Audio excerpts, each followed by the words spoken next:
अमरावती शहर पोलीस आयुक्तालय हद्दीतील गुन्हे शाखेच्या पथकाने दारू पिण्यासाठी बेकायदेशीर जागा उपलब्ध करून देणाऱ्यांवर मोठी कारवाई केली आहे। फ्रेजरपुरा पोलीस ठाण्याच्या हद्दीत करण्यात आलेल्या या कारवाईत 4 जणांना ताब्यात घेण्यात आले आहे। पोलिसांकडून मिळालेल्या माहितीनुसार फ्रेजरपुरा हद्दीतील आदित्य वाईन शॉपच्या बाजूला असलेल्या हॉटेल चालकांवर ही कारवाई करण्यात आली।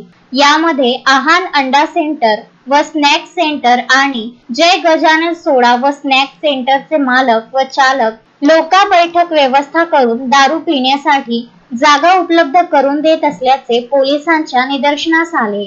अमोल डाके, सोपान दुर्गे, करण सुदर्शन, आकाश राय सर्व राहणार अमरावती अशी ताब्यात घेण्यात आलेल्या आरोपींची नावे आहेत। गुन्हे शाखेच्या पथकाने या 4ही जणांना ताब्यात घेऊन त्यांच्या विरुद्ध फ्रेजरपुरा पोलीस ठाण्याच्या कलम 68 महाराष्ट्र दारूबंदी कायद्यान्वये गुन्हा दाखल केला आहे। या कारवाईमुळे परिसरात अवैधरित्या दारू पिण्यास जागा देणाऱ्या हॉटेल चालकांमध्ये खळबळ उडाली आहे।